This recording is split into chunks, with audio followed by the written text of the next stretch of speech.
चलिए, नमस्कार दोस्तों।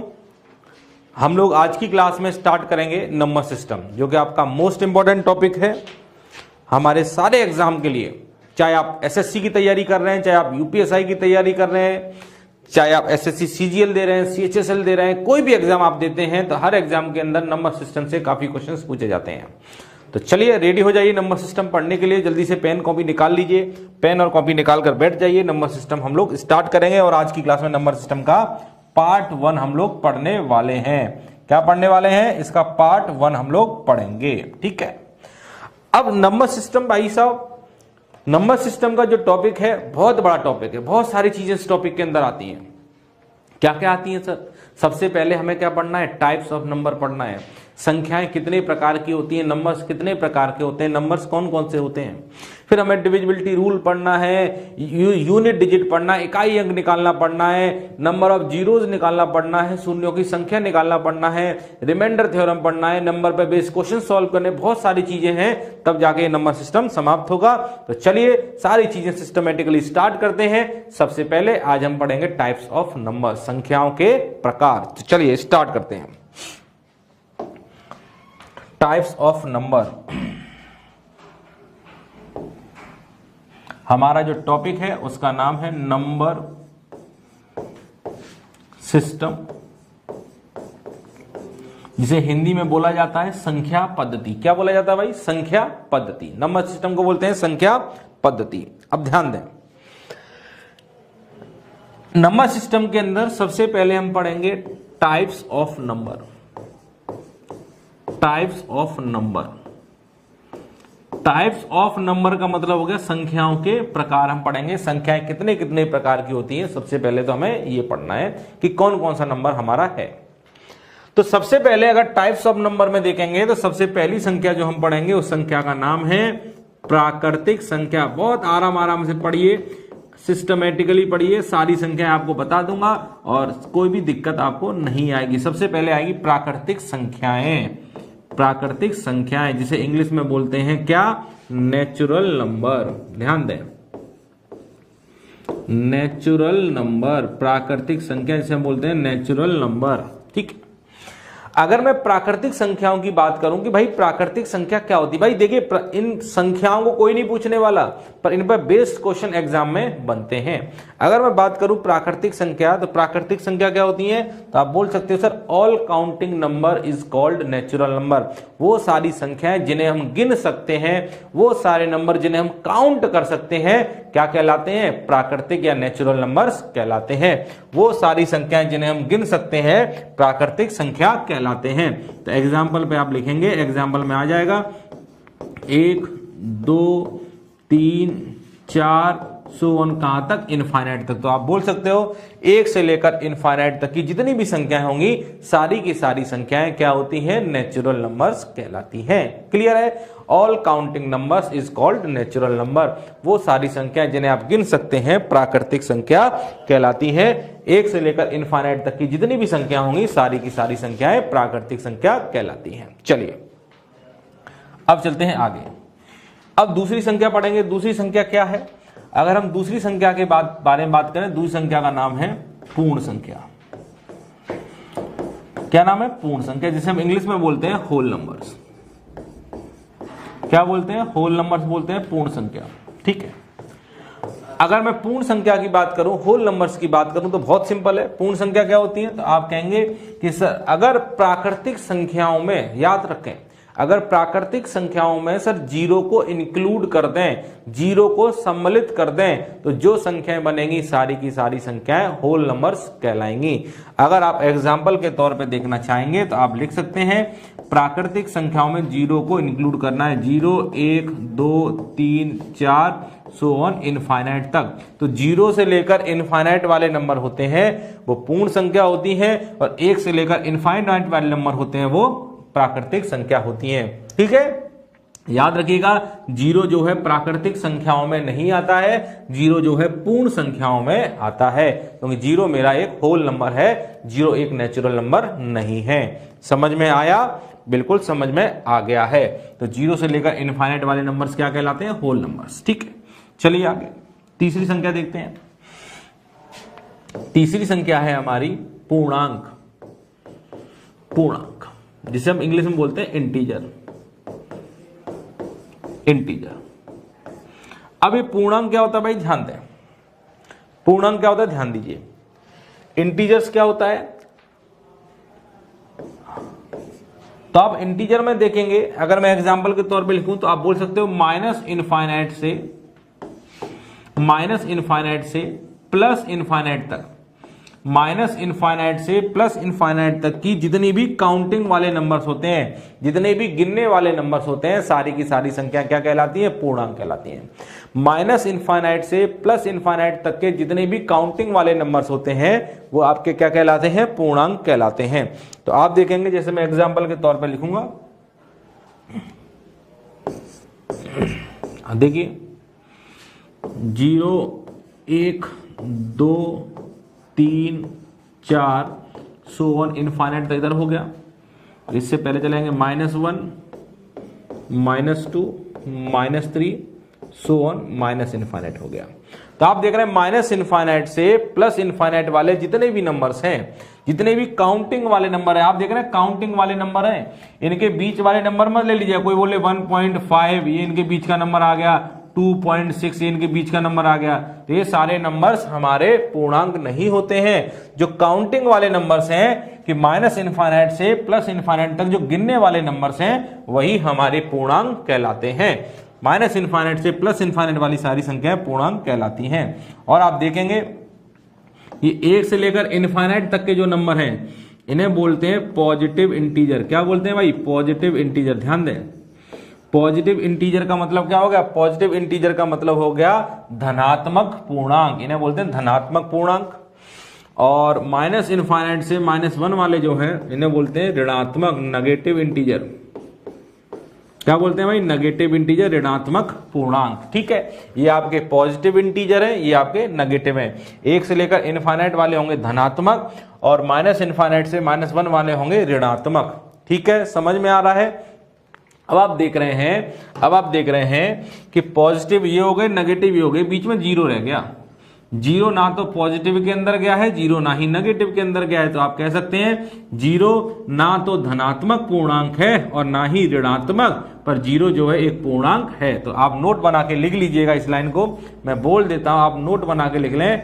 0 ना तो एक धनात्मक पूर्णांक है और ना ही ऋणात्मक, पर 0 क्या है, एक पूर्णांक है। ठीक है, 0 ना तो पॉजिटिव इंटीजर है ना ही नेगेटिव, पर 0 क्या है, एक इंटीजर है। तो 0 एक पूर्णांक तो होगा, पर 0 जो है ना तो धनात्मक के अंदर गया है ना ही ऋणात्मक के अंदर गया है। तो 0 एक पूर्णांक है लेकिन ना तो धनात्मक है ना ही ऋणात्मक है। समझ में आ रहा है। चलिए, ये आपकी समझ में आ गया है कि 0 एक पूर्णांक तो है और ना तो धनात्मक है ना ही ऋणात्मक है। माइनस इनफाइनाइट से प्लस इनफाइनाइट तक के जितने भी काउंटिंग वाले नंबर्स होंगे सारे के सारे पूर्णांक कहलाएंगे। ये पॉइंट वाली संख्या या भिन्न वाली संख्या जो है ये हमारे पूर्णांक नहीं होते हैं। याद रखिएगा, ना तो पॉइंट वाली संख्या ना ही भिन्न वाली संख्या जो होती है ये हमारी पूर्णांक होती नहीं है। ठीक है, चलिए आगे अगली संख्या पढ़ेंगे, परमेय संख्या, जिसे पढ़ेंगे रेशनल नंबर।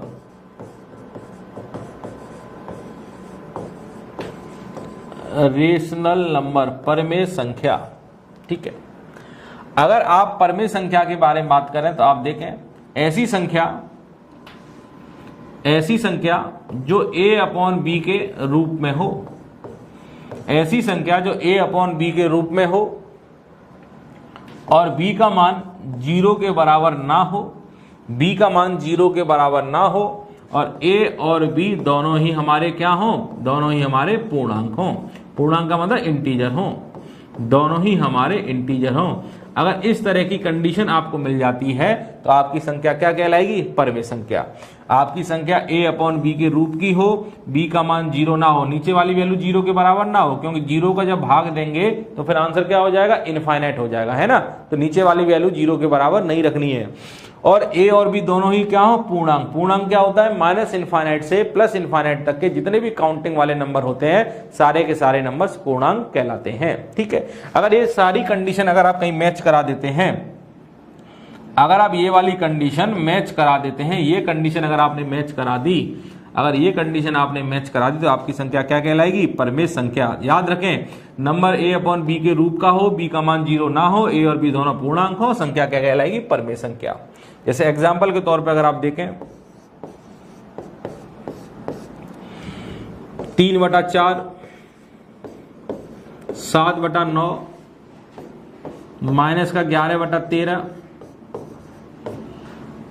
माइनस का 9/13, आप कुछ भी लिख दीजिए, सारी की सारी संख्या क्या होती है, सारी की सारी संख्या क्या होती है, ये हमारी सारी की सारी संख्या परमेय संख्या होती हैं। जैसे आपसे बोला गया कि बताइए सर ये 5 परमेय संख्या है कि नहीं है, तो आप कहेंगे सर 5 परमेय है कि नहीं है। 5 दिखने में तो a अपॉन बी का रूप नहीं दिख रहा है, दिख रहा है क्या, नहीं दिख रहा है। तो आप क्या करें, a अपॉन बी का रूप बना ले, नीचे क्या ले लें, 1 ले लें। भाई 5 के नीचे 1 लोगे तो कोई फर्क तोड़ना पड़ेगा, तो a अपॉन बी बन गया। अब b का मान क्या 0 है, तो आपने बोला नहीं b का मान 0 नहीं है, 1 है। और आपने बोला a और b पूर्णांक है, तो आपने बोला ये भी पूर्णांक है, ये भी पूर्णांक है, तो 5 क्या है, एक परमेय संख्या है। ऐसी में 6 लिख दूं, 6 भी क्या है, एक परमेय संख्या है। -9 लिख दूं, ये भी क्या है, एक परमेय संख्या है। अगर मैं लिखूं 0/5 क्या है, परमेय संख्या है कि नहीं है, तो देखिए a अपॉन बी का रूप है, तो आपने बोला a अपॉन बी का रूप है। b का मान 0 तो नहीं है, आपने बोला नहीं, b की जगह 5 लिखा है। a और b दोनों पूर्णांक है, 0 भी पूर्णांक होता है, 5 भी पूर्णांक होता है, कंडीशन सेटिस्फाई हो रही है, मतलब ये भी एक परमेय संख्या है। तो 0/5 का मतलब क्या होता है, 0 ही तो होता है, इसका मतलब 0 क्या होगा, 0 एक परमेय संख्या होगी। तो आप लिख लेंगे साइड में, अगर 0 के बारे में कोई पूछता है 0 क्या है, तो 0 एक परमेय संख्या है, लिख लीजिए 0 एक परमेय संख्या है। अगर ऐसे लिखा होता 5/0 तो आप कहेंगे सर b का मान 0 नहीं होना चाहिए, और b का मान यहाँ 0 हो गया, तो ये आपकी परमेय संख्या नहीं होगी। ठीक है, तो 0 एक परमेय संख्या होती है, इतना आप अपने दिमाग में रखें, ये आपको जरूरी है जानना। ठीक है, चलिए अब चलते हैं आगे। ये तो आपने देख ली भिन्न वाले नंबर, ये आपने कौन से नंबर देखे, भिन्न वाले, कि भिन्न वाली संख्याओं में अगर देखेंगे तो ये कंडीशन मैच करनी चाहिए कि संख्या a अपॉन बी के रूप की हो, b का मान 0 के बराबर ना हो, a और b पूर्णांक हो। ये कंडीशन अगर आपने मैच करा ली तो संख्या आपकी परमेय बन जाएगी, भिन्न वाली संख्या आपकी परमेय संख्या बन जाएगी। पर संख्याएं तो पॉइंट में भी होती हैं, अगर लिखा है 2.333, इसके बारे में पता करना हो तो कैसे पता करेंगे वो जान लीजिए। अगर आपके सामने डेसिमल नंबर आ गए, ध्यान दें इधर, डेसिमल नंबर, डेसिमल नंबर का मतलब होता है दशमलव की संख्या, दशमलव, इधर ध्यान दें,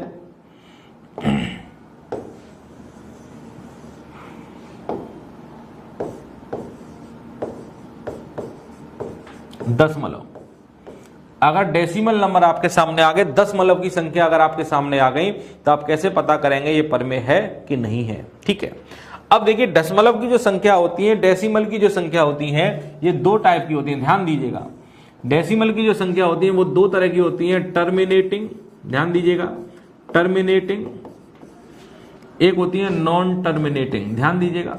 अभी मैं सब समझा दूं क्या लिखा है मैंने, टर्मिनेटिंग और नॉन टर्मिनेटिंग। ये दशमलव की जो संख्याएं होती हैं ये दो प्रकार की होती है, टर्मिनेटिंग और नॉन टर्मिनेटिंग। टर्मिनेटिंग का मतलब क्या होता है, ऐसी संख्या जो पॉइंट के कुछ अंकों बाद समाप्त हो जाए। नॉन टर्मिनेटिंग का मतलब क्या होता है, ऐसी संख्या जो पॉइंट के कुछ अंकों बाद समाप्त ना हो, लगातार चलती रहे। समझ में आया, इधर ध्यान दें, एक एक चीज ध्यान देंगे भाई। जैसे टर्मिनेटिंग के अंदर आएगा 9.64, पॉइंट के दो अंकों तक चली, खत्म हो गई। 17.9743, पॉइंट के बाद 4 अंकों तक चली, खत्म हो गई। हो रही है नहीं हो रही? 6.43895, पॉइंट के बाद 5 अंकों तक चली, खत्म होगी। मतलब ऐसी संख्या, ऐसी दशमलव की संख्या जो पॉइंट के कुछ अंकों बाद समाप्त हो जाए, इसे कहते हैं टर्मिनेटिंग। टर्मिनेटिंग का मतलब क्या होता है, समाप्त हो जाना। ठीक है, जैसे मैंने लिखा 0.54, पॉइंट के बाद 2 अंकों तक चली, समाप्त हो गई। तो ये वाली संख्या होती है टर्मिनेटिंग संख्या। और यहीं पे क्वेश्चन बनता है कि जो टर्मिनेटिंग संख्या होती है, ध्यान रखिए, जो टर्मिनेटिंग दशमलव की संख्या होती है इन्हें हम बोलते हैं शांत दशमलव। ये क्वेश्चन बहुत बार यूपीएसआई और यूपीपी की परीक्षा में पूछा जा चुका है। शांत दशमलव क्या होता है? शांत दशमलव क्या होता है? शांत दशमलव ऐसी दशमलव की संख्याएं जो पॉइंट के कुछ अंकों बाद समाप्त हो जाएं, शांत दशमलव कहलाती हैं। शांत दशमलव क्या होता है? शांत दशमलव होता है ऐसी दशमलव की संख्याएं जो पॉइंट के कुछ अंकों बाद समाप्त हो जाएं, शांत दशमलव कहलाती हैं। ठीक है, समझ में आया? तो आप देख रहे हैं पॉइंट के 2 अंकों बाद ये खत्म हो गई तो ये शांत दशमलव कहलाएंगी। अब नॉन टर्मिनेटिंग के अंदर क्या होगा? नॉन टर्मिनेटिंग अंदर आएगा ऐसी संख्या जो पॉइंट में खत्म हो, 0.4444 इस तरह चलती चली जा रही है। 9.636363 ऐसे चलती चली जा रही, खत्म ही नहीं हो रही है। 13.479479 चलती चली जा रही, खत्म ही नहीं हो रही है।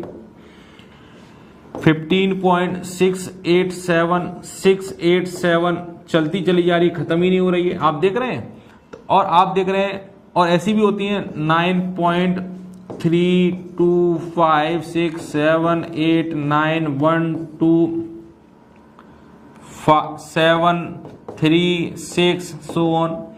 ऐसी भी होती हैं 14.56912345492262 इस तरह की संख्या भी होती है। आप देख रहे पॉइंट के बाद जो संख्या खत्म ही नहीं हो रही है, जल्दी चली जा रही है, खत्म ही नहीं हो रही है, ऐसी संख्या को हम क्या बोलते हैं? Non terminating. क्या बोलते हैं भाई? Non terminating. एक तो होती है टर्मिनेटिंग, एक होती है नॉन टर्मिनेटिंग। ठीक है, समझ में आ गया? अब आप देखेंगे जो नॉन टर्मिनेटिंग होती है इन्हें हम बोलते हैं अशांत दशमलव। क्या बोलते हैं? अशांत। ये दोनों कॉन्सेप्ट याद रखिएगा, शांत दशमलव क्या होता है और अशांत दशमलव क्या होता है। शांत और अशांत दशमलव क्या होता है? ऐसी दशमलव की संख्या जो पॉइंट के कुछ अंकों बाद खत्म हो जाएंगी तो शांत दशमलव है, पॉइंट के बाद चलती चली जा रही है तो अशांत। ये दोनों क्वेश्चन एग्जाम में बनते हैं। चलिए अब आप देखेंगे यहाँ पे आप देखेंगे जब आप नॉन टर्मिनेटिंग के अंदर देख रहे हैं तो यहाँ पे 2 चीज दिख रही हैं। जब आपने देखा यहाँ पे तो यहाँ पे 4 4 4 4 बार बार रिपीट करता चला जा रहा है। यहाँ पे देख रहे हैं 63 63 63 63 रिपीट करता चला जा रहा है। यहाँ देख रहे हैं 479 479 479 रिपीट करता चला जा रहा है। 687 687 687 रिपीट करता जा रहा है। यहाँ कोई सीक्वेंस बन रहा है क्या? यहां पर कोई सीक्वेंस बन रहा है क्या?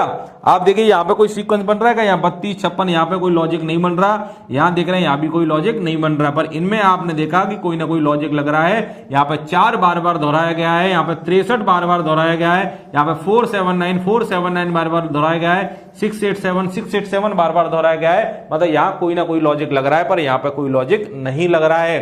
तो आप देखिए जहां पर आपका कोई लॉजिक लग रहा हो, जहां पर आपका कोई ना कोई लॉजिक लग रहा हो, कोई ना कोई पैटर्न लग रहा हो, तो ऐसी दशमलव की संख्या क्या कहलाती हैं? Repeating decimal. क्या कहलाती हैं भाई? Repeating decimal. ध्यान दीजिएगा, क्या कहलाती है? Repeating decimal. क्या कहलाती है? रिपीटिंग का मतलब जानते हैं जो बार बार चीजें दोहराई जाती हैं उन्हें कहते हैं रिपीटिंग डेसिमल। और इसे इंग्लिश में और भी वर्ड है, इसका नाम रिकरिंग भी बोलते हैं, रिकरिंग। ध्यान दीजिएगा, यहां इंपॉर्टेंट पॉइंट है ये, सभी लोग ध्यान देंगे। ऐसी दशमलव की संख्या जो बार बार दोहराई जा रही है इन्हें क्या बोलते हैं? रिपीटिंग मतलब बार बार दोहराना। ठीक है, और यहां देख रहे हैं जिनमें कोई लॉजिक नहीं लग रहा है, जहां कोई सीक्वेंस नहीं बन रहा है, यहां पर कोई लॉजिक नहीं लग रहा है, तो ऐसी दशमलव की संख्या क्या कहलाती है? Non repeating. क्या कहलाती है?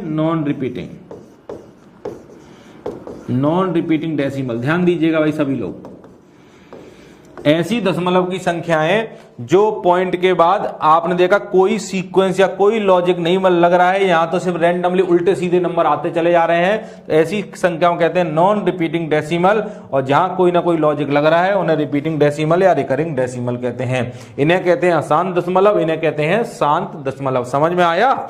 समझ में आ गया होगा, मैं इतना उम्मीद आपसे लगा रहा हूं। ठीक है, अब ध्यान दीजिएगा, आप देख रहे हैं ये आपकी रिपीटिंग डेसिमल है, ये आपके टर्मिनेटिंग। तो अब आप ध्यान दीजिएगा, मैं यहां पे बताता हूं आपको। आपकी जो संख्या टर्मिनेटिंग है, टर्मिनेटिंग या फिर रिपीटिंग, टर्मिनेटिंग या फिर रिपीटिंग डेसिमल जो होते हैं इज कॉल्ड रेशनल नंबर। ध्यान दीजिएगा, बहुत इंपॉर्टेंट लाइन में लिखी है, बहुत इंपॉर्टेंट लाइन मैंने लिख दी है। Terminating and repeating decimal is called, terminating and repeating decimal is called rational number. ऐसी दशमलव की संख्या या तो वो समाप्त हो जाए या फिर वो रिपीट करती रहे, तो ऐसी संख्या क्या कहलाएंगी? ऐसी संख्याएं कहलाएंगी आपकी क्या? ध्यान दीजिए, या तो टर्मिनेटिंग हो जाए, या तो पॉइंट के कुछ अंकों बाद खत्म हो जाए, इस तरह की संख्या दिखाई दे, या फिर कोई ना कोई लॉजिक लग रहा हो। अगर इस तरह की दशमलव की संख्याएं आपको दिखाई देंगी तो ऐसी दशमलव की संख्याओं क्या कहते हैं? परमेय संख्या कहते हैं। क्या कहते हैं? परमेय संख्या। और अगर आपकी यहां पर कोई लॉजिक नहीं लग रहा है, इस तरह के दशमलव की संख्या जब आपको दिखाई देंगी तो इन्हें हम क्या कहेंगे? अपरमेय संख्या। देखिए, ऐसी संख्याओं को कहते हैं, ऐसी दशमलव की संख्याओं को कहते हैं अपरमेय संख्या। ऐसी हो या ऐसी हो, इन्हें कहते हैं परमेय संख्या। ध्यान दीजिए, इधर देखिए, इधर देखिए, मैंने बोला terminating repeating decimal is called rational number. या तो टर्मिनेट हो जाए या फिर आपकी रिपीट करती रहेंगी तो इन्हें रेशनल नंबर कहेंगे। जैसे एग्जांपल लिख दूं, 0.56 क्या है? Rational number. 9.764 क्या है? Rational number. 13.7777 रिपीट कर रहा है, क्या है? Rational number. 19.643 आप देख रहे हैं यही बार बार रिपीट कर रहा है, ये क्या आपका? Rational number. मतलब पॉइंट के बाद या तो खत्म हो जाए या फिर कोई समान नंबर या फिर कोई ग्रुप आपका बार बार रिपीट करे, इस तरह की दशमलव की संख्या क्या कहलाती है? परमेय संख्या कहलाती हैं। मतलब आपकी संख्या या तो टर्मिनेटिंग हो या फिर रिपीटिंग हो, टर्मिनेटिंग और रिपीटिंग होगी तो हमारी परमेय संख्या कहलाएगी। समझ में आया कि नहीं आया? परमेय संख्या पर क्वेश्चन बन जाते हैं तो इस कॉन्सेप्ट को ज्यादा अच्छे तरीके से समझना है। समझ में आ रहा है सब बच्चों के? बहुत बढ़िया, बहुत बढ़िया समझ रहे हैं आप लोग। चलिए आगे देखते हैं। और मैंने बताया इरेशनल नंबर क्या हो जाएगा? जो आपने देखा नॉन टर्मिनेटिंग, या तो खत्म ही ना हो रही है, non terminating, non terminating, non repeating, ना तो टर्मिनेट हो रही है ना ही रिपीट कर रही है, decimal, decimal is called irrational number, irrational number, irrational number। Non terminating, ना तो आपकी समाप्त हो, नॉन रिपीटिंग, ना तो रिपीट करे, ऐसी डेसिमल की संख्या क्या कहलाएंगी? Irrational number. जो आपने देखा था, मैं दिखाता हूं दोबारा से, ये आप देख रहे हैं, ना तो ये समाप्त हो रही है और ना ही कोई ना कोई लॉजिक लग रहा है। मतलब इस तरह की दशमलव की संख्या जो आती हैं ये क्या कहलाती है? इरेशनल नंबर, अपरमेय संख्या। इरेशनल नंबर का मतलब क्या होता है? अपरमेय संख्या। जो संख्या परमेय नहीं होती है वो सारी की सारी संख्याएं अपरमेय संख्या कहलाती हैं। ठीक है, चलिए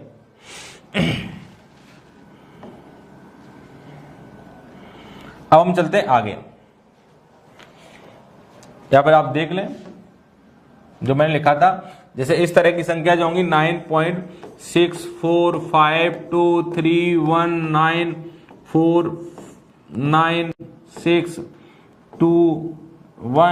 सो वन चलती चली जाए। आप देख रहे हैं ना तो खत्म हो रही है, जैसे मैं लिखा 17.123596312 सो वन चलती चली जा रही है। लेकिन ना तो खत्म हो रही है ना कोई लॉजिक लग रहा है। इस तरह की जो दशमलव की संख्या होंगी इन्हें इरेशनल नंबर मतलब अपरमेय संख्या कहा जाता है। क्या कहा जाता है? अपरमेय संख्या कहा जाता है। ठीक है, चलिए अब आप हेड डालेंगे अपरमेय संख्या।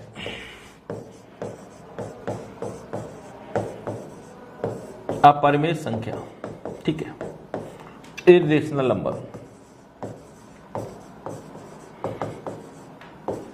Irrational number. अब भाई देखिए अपरमेय संख्या क्या होती है? अपरमेय संख्या क्या होती है? तो आप कहेंगे सर ऐसी संख्या जो परमेय नहीं होती हैं अपरमेय संख्या कहलाती हैं। ऐसी संख्याएं जो परमेय नहीं होंगी अपरमेय संख्या कहलाएंगी। जो संख्या a/b के रूप में नहीं लिखी जा सकती वो सारी की सारी संख्या अपरमेय संख्या कहलाएंगी। जैसे एग्जाम्पल के तौर पर देखेंगे आप, तो आप कहेंगे सर √2, √3, √5, पाई, सो ऑन। ऐसे बहुत सारी संख्याएं हैं जो आपकी अपरमेय संख्या कहलाएंगी। अब ये अपरमेय संख्या क्यों है? अब आपसे बोला गया सर √2 अपरमेय क्यों है? ऐसा इसने क्या गड़बड़ी कर दी कि √2 अपरमेय हो गया? कि भाई जब आप √2 का मान निकालेंगे तो 1.414213 सो ऑन चलता चला जाएगा। √2 का जब मान निकालते हैं तो पॉइंट में इस तरीके से मान आता है, ना तो ये खत्म होता है ना यहाँ पे कोई लॉजिक या पैटर्न बनता है, ऐसे रैंडमली उल्टे सीधे नंबर आते हैं। इसलिए √2 हमारी क्या है? √2 हमारी अपरमेय संख्या है। जैसे मतलब √3, तो आप देखें 1.732050 सो ऑन चलती चली जा रही है, ना तो खत्म होगी, रैंडमली ऐसे उल्टे सीधे नंबर आते चले जाएंगे। तो आप क्या कहेंगे? ये संख्या क्या है? अपरमेय संख्या है। ठीक है, इसलिए ये सब क्या है? अपरमेय। बस आपको यहाँ पे जो कॉन्सेप्ट दिमाग में रखना है वो पाई का रखना है। अगर पाई के बारे में कोई पूछता है पाई क्या है, तो आपका सीधा आंसर आएगा पाई सर एक अपरमेय संख्या है। अपरमेय संख्या है, पाई एक अपरमेय संख्या है। बहुत सारे लोग यहाँ पे ऑब्जेक्शन ये उठा लेते हैं कि सर पाई का मान जो होता है, पाई का मान तो एक 22/7 होता है। बहुत सारे लोग कहते हैं सर पाई का मान तो 22/7 होता है। अगर 22/7 को देखेंगे तो 22/7 तो a/b का रूप है, a/b का रूप है, b का मान 0 नहीं है, a और b दोनों पूर्णांक है, तो 22/7 तो एक परमेय संख्या है। 22/7 अगर एक परमेय संख्या है तो पाई को आप अपरमेय संख्या क्यों कह रहे हैं? भाई 22/7 तो एक परमेय संख्या है ना, a/b का रूप है, तो ये तो एक परमेय संख्या है। पर पाई आप कह रहे हैं परमेय संख्या, ऐसा क्यों कह रहे हैं? तो इसलिए कह रहे हैं कि पाई का मान जो 22/7 होता है ये पाई का एग्जैक्ट मान नहीं होता, ये पाई का अप्रोक्सीमेट मान होता है। पाई का ये लगभग मान होता है कि लगभग पाई 22/7 के बराबर होगी।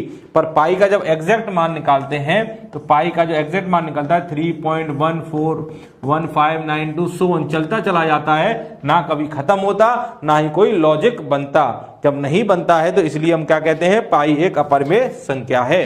ठीक है, इसी मान को हम अप्रोक्सीमेट फॉर्म में 22/7 कहते हैं। पर पाई का एग्जैक्ट मान ये होता है और इसी मान को देखते हुए हमने कहा है पाई एक अपरमेय संख्या है। तो क्वेश्चन यहीं पे बनेगा पाई के बारे में कि पाई क्या है, तो आप सीधे सीधे बोल देंगे पाई सर एक अपरमेय संख्या है। क्लियर है? कोई डाउट किसी बच्चे को? कोई बच्चे को कोई डाउट नहीं होगा। ठीक है, इस मान को देखकर हम पाई को अपरमेय कहते हैं, ये तो इसका लगभग मान होता है। अगर कोई पूछता है 22/7 क्या है, तो आप सीधा कहेंगे सर 22/7 तो एक परमेय संख्या है। अगर पूछता है पाई क्या है, तो पाई एक अपरमेय संख्या है। चलिए आगे। और डेसिमल में आप समझ ही गए थे, ऐसी दशमलव की संख्याएं जो पॉइंट के बाद ना तो खत्म हो रही हैं ना कोई लॉजिक फॉलो कर रहा है, तो ऐसी संख्याओं को हम अपरमेय संख्या कहते हैं। चलिए अब अगली संख्या पढ़ेंगे सम संख्या। सम संख्या मतलब इवन नंबर। अब ये सम संख्या क्या होती है भाई?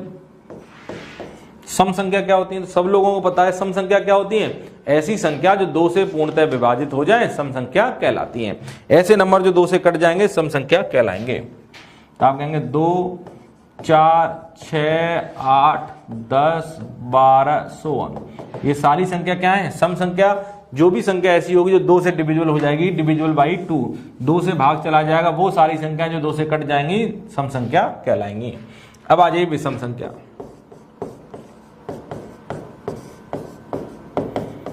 विषम संख्या, विषम संख्या क्या कहते हैं? Odd number. Odd number. तो विषम संख्या क्या होती है? तो आप कहेंगे जो संख्या 2 से नहीं कटती हैं सर, जो संख्या 2 से नहीं कटेंगी वो सारी की सारी संख्याएं विषम संख्या कहलाएंगी। जो 2 से कट जाएंगी वो सम होंगी, जो 2 से नहीं कटेंगी वो विषम होंगी। तो एग्जाम्पल में लिखेंगे ऐसे कौन कौन से नंबर हैं जो 2 से नहीं कटते। तो आप कहेंगे सर 1 हुआ, 3 हुआ, 5, 7, 9, 11, 13 सो ऑन। ऐसे बहुत सारे नंबर हैं जो 2 से नहीं कटते। सारी की सारी संख्याएं क्या कहलाती हैं? सारी की सारी संख्याएं हमारी विषम संख्याएं कहलाती हैं। क्लियर है? चलिए, आपने सम संख्या पढ़ लिया, आपने विषम संख्या पढ़ लिया है। चलिए अब आपने देखा कि सर यहाँ पे आपने जब सम संख्या लिखी है तो 2 4 6 8 10 12 लिख दिया है, विषम संख्या लिखी है तो 1 3 5 7 ये सब लिख दिया है, पर ना तो आपने सम संख्या में ना तो विषम संख्या में आपने जीरो कहीं नहीं लिखा। जीरो ना तो आपने यहां लिखा है, जीरो ना तो आपने यहां लिखा है, तो जीरो को कहां लिखेंगे? जीरो क्या है? अगर कोई पूछ ले कि जीरो क्या है, जीरो एक सम संख्या है कि जीरो एक विषम संख्या है? अगर आपसे कोई पूछ ले कि बताइए जीरो क्या है, सम है या विषम है, तो आपका आंसर क्या आएगा? क्या आंसर आएगा? तो सबसे पहले मैं आंसर बता देता हूं कि अगर जीरो के बारे में कोई पूछता है तो आप हमेशा कहेंगे जीरो एक सम संख्या है। जीरो एक सम संख्या है। जीरो क्या है? एक इवन नंबर। जीरो को हमेशा आप इस सीडी में लिखेंगे, क्योंकि इस सीरीज को जब पीछे बढ़ाएंगे ना तो देखिए 2 2 घटता आ रहा है। 6 में से 2 गया 4, 4 में से 2 गया 2, 2 में से 2 जाएगा 0, 0 में से 2 जाएगा -2, -4, -6, ये सब क्या है? सम संख्याएं हैं। जब इस सीरीज को आप आगे बढ़ाएंगे तो कैसे बढ़ेगा? 2 2 घटाइए, 7 में से 2 गया 5, 5 में से 2 गया 3, 3 में से 2 गया 1, 1 में से 2 जाएगा तो -1 आएगा, फिर आपका -3 आएगा, फिर आपका -5 आएगा। तो कहीं जीरो आ रहा है? इसमें नहीं आ रहा है। पर जब सम संख्या की श्रेणी को आगे बढ़ाते हैं तो यहाँ पे जीरो आता है, क्योंकि जब 2 2 घटाते हुए चल रहे हैं पीछे की तरफ तो 2 में से 2 घटाएंगे जीरो आएगा, 0 में 2 घटाएंगे -2 आएगा। तो सम संख्या की सीरीज को जब पीछे बढ़ाया तो जीरो इसके अंदर आया, और जब विषम को बढ़ाया तो जीरो यहाँ पे नहीं आया। तो आप कह सकते हैं जीरो एक सम संख्या है, जीरो एक विषम संख्या नहीं है। आपसे कोई भी ये चीज पूछ सकता है तो आपका आंसर हमेशा क्या होगा कि जीरो एक इवन नंबर होता है, ऑड नंबर नहीं होता है। ठीक है, कर पाएंगे? चलिए, जीरो एक ऑड नंबर होता है। सम हो गया, विषम हो गया, और जान लीजिए। आप मुझे बताइए इवन नंबर और इवन नंबर को जोड़ेंगे तो आंसर क्या आएगा? इवन नंबर और ऑड नंबर को जोड़ेंगे तो आंसर क्या आएगा? और ऑड नंबर को जोड़ेंगे तो आंसर क्या आएगा? बताएंगे जल्दी से। ऑड नंबर और ऑड नंबर को जोड़ेंगे तो आंसर क्या आएगा? सम संख्या और सम संख्या को जोड़ेंगे तो क्या आता है? विषम और विषम को जोड़ेंगे तो क्या आएगा? जल्दी से बताइए। और मुझे बताइए सम संख्या और सम संख्या का जब गुणा करेंगे तो क्या आएगा? सम संख्या इवन नंबर और ऑड नंबर का गुणा करेंगे तो क्या आएगा? और ऑड नंबर और ऑड नंबर का गुणा करेंगे तो हमारा रिजल्ट क्या आएगा, ये आपको बताना है। तो आपको कुछ याद करने की जरूरत नहीं है भाई, सुन लीजिए मेरी बात, आपको कुछ याद करने की जरूरत नहीं है। आप क्या करें, आप कोई भी नंबर लेके चेक कर लें। मान लीजिए कोई सम संख्या आपने 4 मान ली है और कोई सम संख्या आपने मान ली 6 मान ली, तो 4 और 6 को जोड़ेंगे 10, 10 क्या होती है? एक सम संख्या होती है। तो आंसर क्या आएगा? एक सम संख्या। तो सम संख्या और सम संख्या को जोड़ेंगे हमेशा आंसर सम संख्या आएगा। अब बताइए सम और विषम को जोड़ेंगे तो क्या आएगा?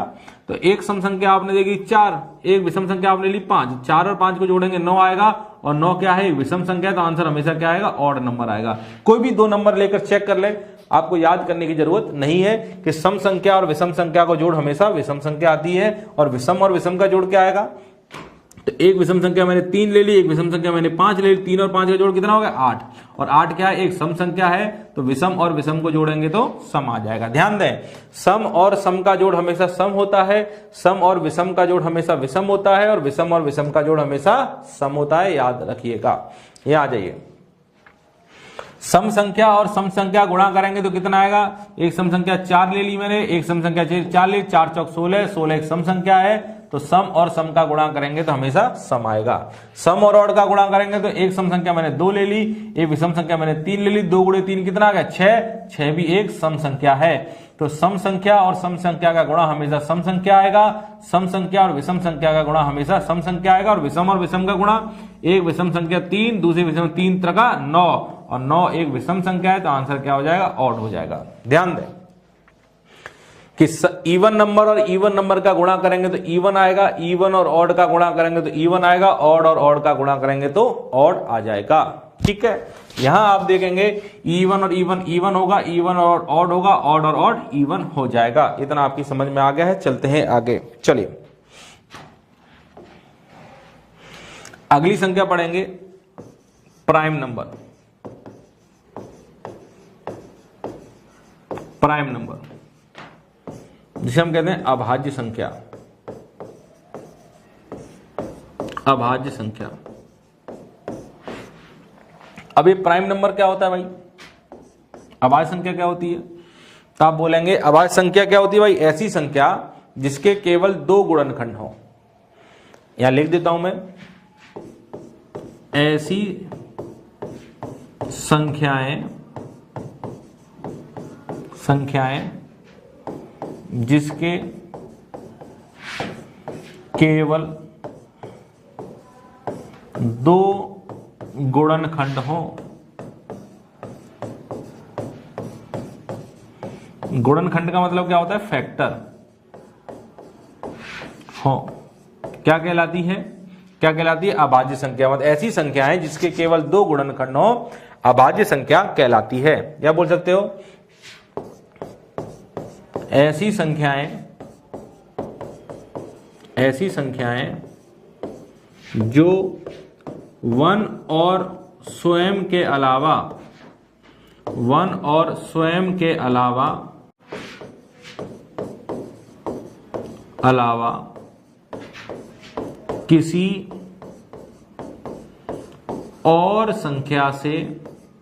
किसी और संख्या से विभाजित ना हो। ठीक है, ऐसी संख्या जो 1 और स्वयं के अलावा किसी और संख्या से विभाजित ना हो, वो संख्या भी क्या कहलाती है? अभाज्य संख्या कहलाती है। तो आपकी समझ में आ गया अभाज्य संख्या क्या होती है? ऐसी संख्या जिसके केवल 2 गुणनखंड हो, ना 2 से ज्यादा ना 2 से कम, ऐसी संख्याएं कहलाती हैं अभाज्य संख्या। ठीक है, और आपने देखा ऐसी संख्या जो 1 और स्वयं के अलावा किसी और से भी अगर आप विभाजित हो जाएंगे तो ये संख्या भी क्या कहलाएंगी? आपकी अभाज्य संख्या कहलाएंगी। ठीक है, अब एग्जाम्पल लिखता हूं मैं। तो सबसे पहली अभाज्य संख्या क्या होगी भाई? सबसे पहली अभाज्य संख्या क्या होगी? तो बहुत सारे विद्यार्थी सबसे पहली अभाज्य संख्या को 1 बता देते हैं, पर इतना जान लीजिए 1 अभाज्य संख्या नहीं होती है। क्यों नहीं होती है वो अभी मैं आपसे डिस्कस करूंगा, पर 1 जो है अभाज्य संख्या नहीं होती है। तो अभाज्य संख्या कहां से स्टार्ट होगी? सबसे पहली अभाज्य संख्या 2 होगी। ठीक है, क्योंकि 2 जो है 2 से कटेगा या 1 से कटेगा और किसी से नहीं कटेगा। और अगली क्या होगी? 3 हो जाएगी। फिर क्या हो जाएगी? 5। फिर क्या होगी? 7। अगली बताएंगे तो अगली आ जाएगी 11, 13। मतलब वो सारे नंबर ले रहे हैं जो किसी से ना कटे। 17, 19, 23, 29, 31 और क्या आ जाएगा? 37, 41, 43, 47 सो ऑन। ऐसे बहुत सारी संख्याएं होंगी जो अपने आप के अलावा और 1 के अलावा किसी से नहीं कटेंगी। वो सारी की सारी संख्या क्या कहलाएंगी? अभाज्य संख्याएं कहलाएंगी। समझ में आया?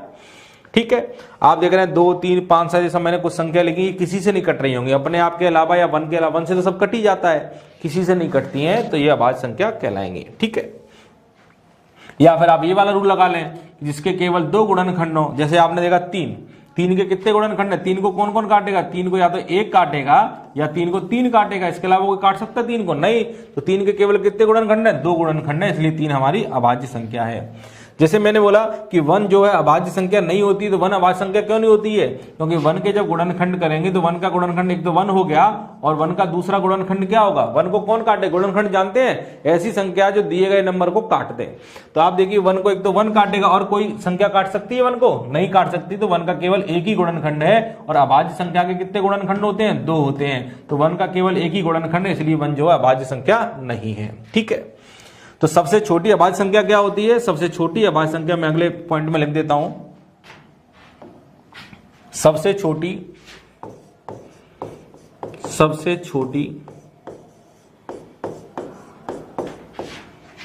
अभाज्य संख्या, सबसे छोटी अभाज्य संख्या क्या होती है? 2 होती है। ठीक है, ये आप नोट में लिख लेंगे। सबसे छोटी अभाज्य संख्या 2 होती है, और 2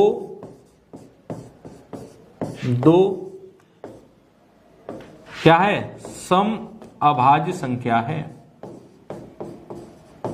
अभाज्य संख्या है। आप देख रहे हैं जितनी भी अभाज्य संख्या मैंने लिखी थी, ध्यान दें इधर, जितनी भी अभाज्य संख्या मैंने लिखी है, सारी की सारी अभाज्य संख्या क्या होती हैं? विषम होती हैं। देखें 3, 5 सब विषम होती हैं। तो बस 2 एक सबसे छोटी अभाज्य संख्या है, और 2 जो है एक सम अभाज्य संख्या। अगर आपसे कोई बोले कि बताइए ऐसी अभाज्य संख्या कौन सी है जो सम है, तो आपका आंसर क्या आएगा? 2, क्योंकि 2 एक ऐसी अभाज्य संख्या है जो एक सम संख्या है। इसके अलावा जितनी भी अभाज्य संख्या होंगी सारी की सारी अभाज्य संख्या क्या होती है? विषम होती हैं। तो 2 जो है एक सबसे छोटी अभाज्य संख्या है और 2 जो है एक सम अभाज्य संख्या है। ठीक है, 2 जो है सबसे छोटी अभाज्य संख्या है और 2 जो है एक सम अभाज्य संख्या है। ठीक है, तो मैंने लिखा है 2 जो है सबसे छोटी अभाज्य संख्या और 2 जो है सम अभाज्य संख्या है। और बताइए 1 से लेकर 50 तक कितनी अभाज्य संख्या होंगी? तो आपने देखा अब ये भी जो मैंने लिखा है, ये जो अभाज्य संख्या मैंने लिखी है ये 1 से लेकर 50 तक की लिखी। कितनी है? 1 2 3 4 5 6 7 8 9 10 11 12 13 14 15। तो आप देख रहे हैं 1 से लेकर 50 तक कितनी अभाज्य संख्या आ रही है? 1 से लेकर 50 तक कितनी अभाज्य संख्या आ रही है? 15। 1 से लेकर 50 तक 15 अभाज्य संख्या होती हैं। अगर कोई बोले 50 से लेकर 100 तक, तो 50 से लेकर 100 तक अगर बोलेगा तो 50 से लेकर 100 तक कितनी अभाज्य संख्या होंगी? तो 50 से लेकर 100 तक 10 अभाज्य संख्या होंगी। कितनी होंगी? 10 अभाज्य संख्या होंगी। और आपसे कोई बोले 1 से लेकर 100 तक कितनी होंगी, तो 1 से लेकर 100 तक पूछ ले तो आप देखेंगे 1 से लेकर 50 तक में तो 15 थी, 50 से लेकर 100 तक में 10 थी, तो 1 से लेकर 100 कितना हो गया? 15 और 10 25। 25 अभाज्य संख्या। ठीक है भाई, तो कोई आपसे पूछ सकता है 1 से लेकर 50 तक 15 अभाज्य संख्या है, 50 से लेकर 100 तक 10 है और 1 से लेकर 100 तक 25 अभाज्य संख्या होती हैं। ठीक है, चलिए अगला आ जाइए। अगला है भाज्य संख्या।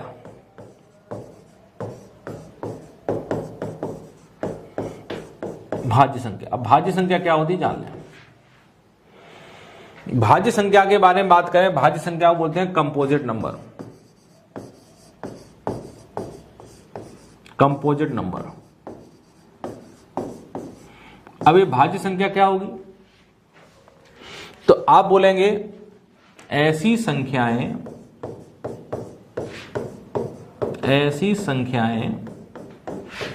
जिसके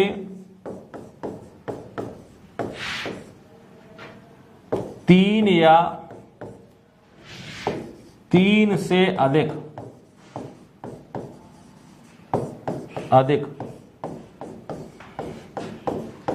गुणनखंड हो। ऐसी संख्याएं जिसके 3 या 3 से अधिक गुणनखंड हो तो आपकी संख्या क्या कहलाएगी? आपकी संख्या कहलाएगी भाज्य संख्या। समझ में आ रहा है? 3 या 3 से अधिक गुणनखंड हो, या फिर आप बोल सकते हैं ऐसी संख्याएं जो 1 और स्वयं के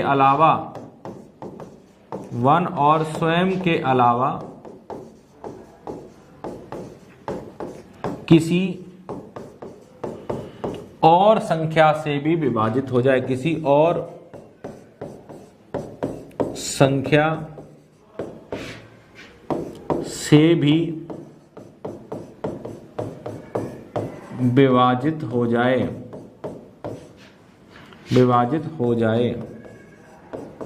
ठीक है, 1 और स्वयं के अलावा किसी और से भी विभाजित हो जाएगा तो आपकी संख्या क्या कहलाएगी? भाज्य संख्या कहलाएगी। जैसे एग्जाम्पल देखेंगे आप, सबसे छोटी भाज्य संख्या क्या होती है? तो आप देखेंगे 1 जो है ना तो अभाज्य होती थी, 1 ना ही भाज्य होती है। क्यों? क्योंकि 1 का अगर आप गुणनखंड निकालेंगे तो 1 का केवल एक गुणनखंड होता है 1, और भाज्य संख्या के गुणनखंड देखेंगे 3 होंगे या 3 से ज्यादा होंगे। इसका केवल एक ही गुणनखंड है, तो 1 जो है ना तो भाज्य संख्या होती है ना ही अभाज्य संख्या होती है। आप नोट बना के लिख लें, 1 ना तो एक प्राइम नंबर है ना ही एक कंपोजिट नंबर है।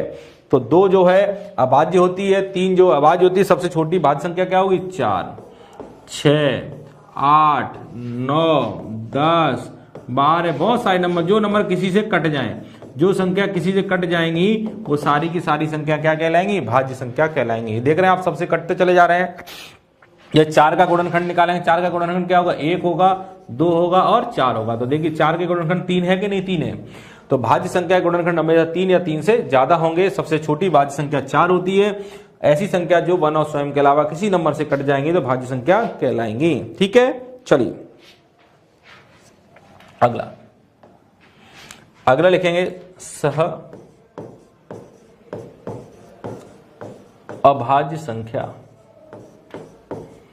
सह अभाज्य संख्या जिसे इंग्लिश में बोलते हैं को प्राइम नंबर।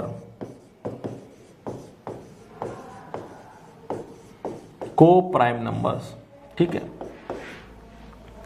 तो अगर को प्राइम नंबर के बारे में पढ़ें तो ऐसी संख्याएं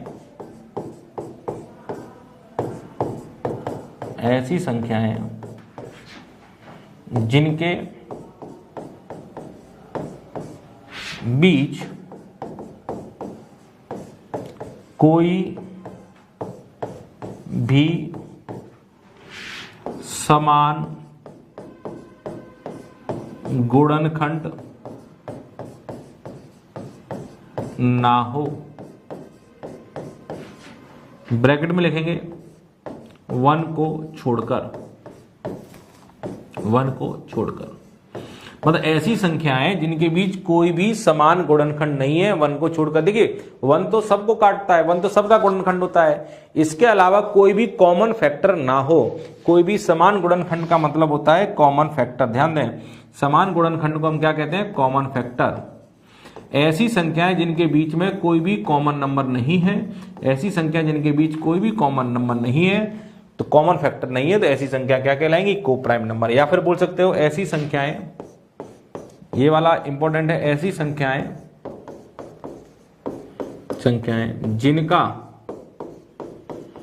जिनका HCF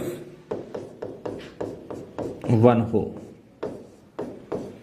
ऐसी संख्याएं जिनका HCF 1 हो, तो इन संख्याओं को वो भी क्या बोलते हैं, को प्राइम नंबर। HCF का मतलब होता है हाईएस्ट कॉमन फैक्टर। मतलब दी गई संख्याओं में जो सबसे बड़ा कॉमन नंबर है वो 1 के बराबर है, उसके अलावा कुछ और कॉमन नहीं होना चाहिए। तो ऐसी संख्याओं को भी क्या बोलते हैं, को प्राइम नंबर, सह अभाज्य संख्या। समझ में आ गया, क्या बोलते हैं, सह अभाज्य संख्या, को प्राइम नंबर। चलिए, तो आपने देखा HCF हमारा कितना आ गया, 1 आ गया है। ठीक है, जैसे एग्जाम्पल के तौर पे लिखूं मैं, जैसे मैंने एक संख्या लिखी 25 और एक संख्या में लिखी 36। मैंने पूछा कि बताइए क्या ये आपस में को प्राइम है, क्या ये संख्या आपस में को प्राइम है। तो आप देखें को प्राइम है कि नहीं है। तो आप देखिए क्या इनके बीच में कुछ कॉमन दिख रहा है आपको, क्या इनके बीच में कुछ कॉमन दिख रहा है आपको।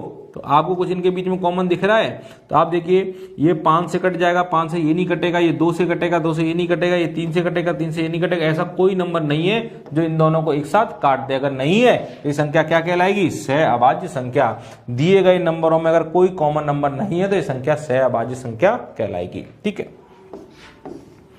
जिसमें 19 और 27, बताइए ये सह अभाज्य संख्या है क्या, ऐसा कोई नंबर है जो इन दोनों को एक साथ काट दे। तो आप कहेंगे 3 से कटेगा, 3 से ये नहीं कटेगा, ये 19 से कटेगा, 19 से ये नहीं कटेगा, कोई नंबर इन्हें नहीं काट सकता। तो ये संख्या क्या कहलाएंगी, सह अभाज्य संख्या।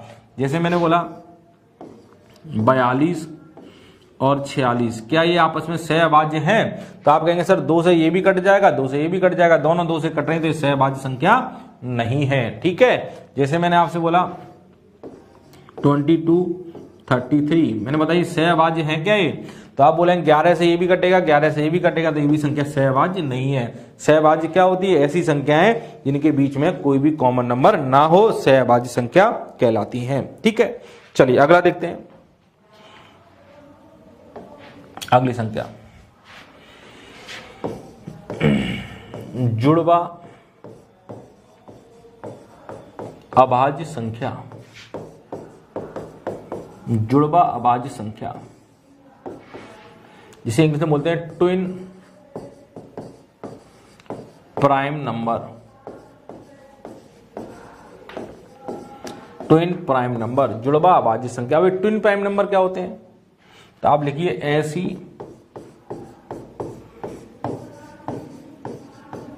अभाज्य संख्या, ऐसी अभाज्य संख्या जिनके बीच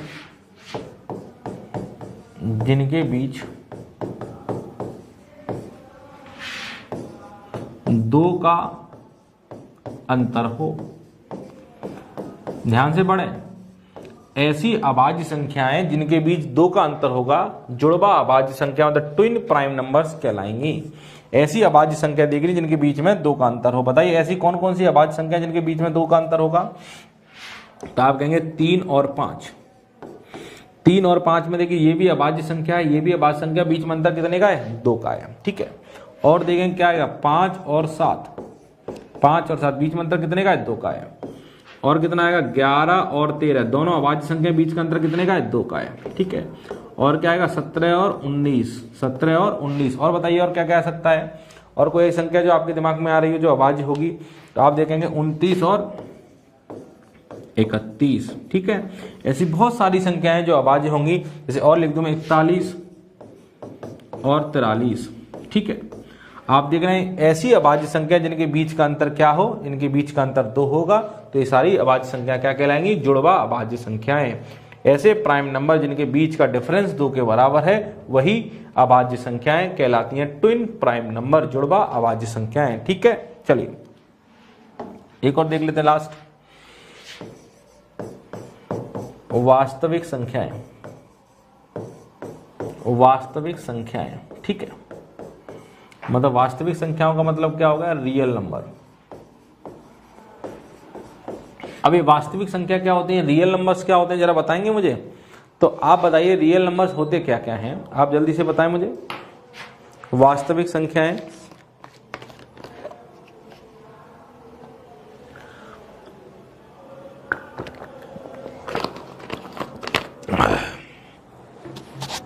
चलिए वास्तविक संख्याओं के बारे में अगर बात करें, वास्तविक संख्याएं क्या हैं, तो देखिए जितनी भी संख्याएं अभी तक आपने पढ़ी हैं, जितनी भी संख्याएं अभी तक आपने पढ़ी हैं, जितनी भी संख्याएं आप आगे पढ़ेंगे, सारी की सारी संख्याएं क्या हैं? वास्तविक है।